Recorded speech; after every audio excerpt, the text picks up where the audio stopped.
My name is Camilo Montoya. I'm from Nicaragua and I'm growing up in Silver Spring, Maryland. I'm 23 years old. I do everything. My full-time job, right now I just started a new one as an executive assistant. So, assistant job. And then the rest of my life is music, poetry, and event organizing. Cultural, gestiones culturales, I would say. Yeah, I have, music definitely came later for me. And I've treated it more with like a business mindset, so it's like an ATM in a way. Like I take out money in jazz sometimes, I take out money in cumbia, I take out money in salsa more often, but ultimately it's the same group of friends that I gig with and new friends that I make that I try to also connect and work with. Over 2 years ago, I started Los Locos because I got a gig as a poet that required having a band at University of Maryland's radio station. My sister plugged me in for that. So they asked me if I had a band, and what's the name of the band. So I just came up with a name and just said, yeah, Los Locos, we'll be there Sunday. It was like a Monday that they asked me. And then between that Monday and Sunday afternoon, I put together a group. It was bass, drums, electric guitar. All those three I still play with till this day. And then we also had a bass, clarinet, and a djembe player that were playing with us. And I was just doing poetry. Out of that, since I got more serious with the congas after starting that group, then were born the different groups now. Los Locos now performs as a jazz quintet where we strictly do Latin jazz. Same drummer, same bass player.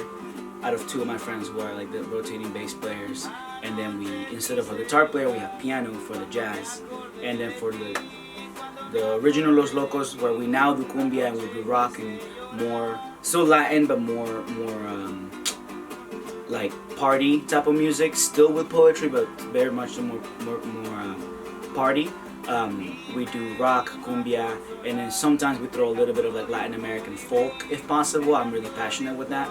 And then out of that same group of musicians, we also have La Orquesta Mamplesa, which is a 10-piece salsa band that gigs more than any other group I have.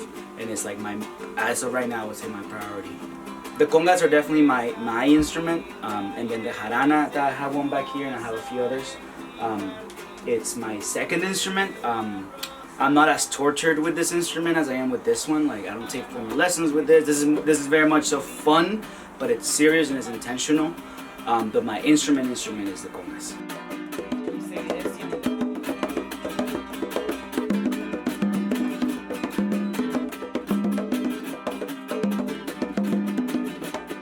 Music became another tool in my poetry, and my poetry is already a tool in my journey as an immigrant. Because as an immigrant, now people meet me and I'm super comfortable in my skin.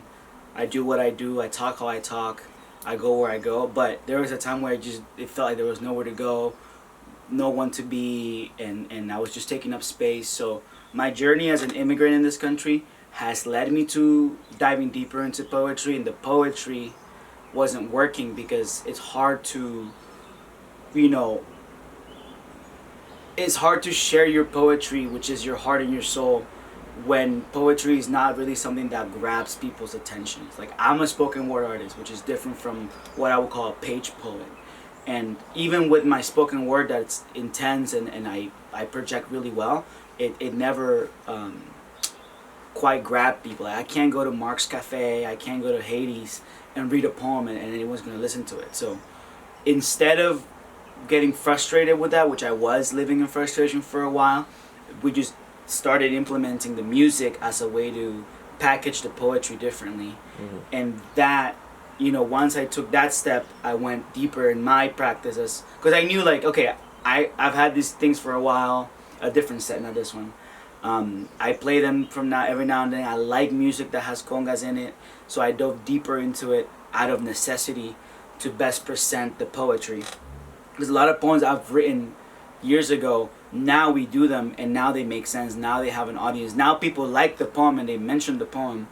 but they wouldn't have mentioned it ever if I was strictly performing in poetry spaces that are very limited. Sin respeto, me preguntan cómo ando y respondo más o menos. Si una manga de langosta se ha robado hasta los sueños, gobernando desgobiernan, porque la justicia es de ellos y con nombres y apellidos, sin vergüenza andan sueltos. Esa manga de ladrones que se roba mis impuestos, mercenarios de la vida, jubilados con privilegios, me preguntan cómo ando y les respondo más o menos. As of like today, I was really reflecting on looking at my career more like multidimensional, like when I die, so they don't just say, oh, he was a great conguero, or oh, he was a great singer, or oh, he was a great writer. So lately I've been thinking more about trying to tie all these things together through advocacy.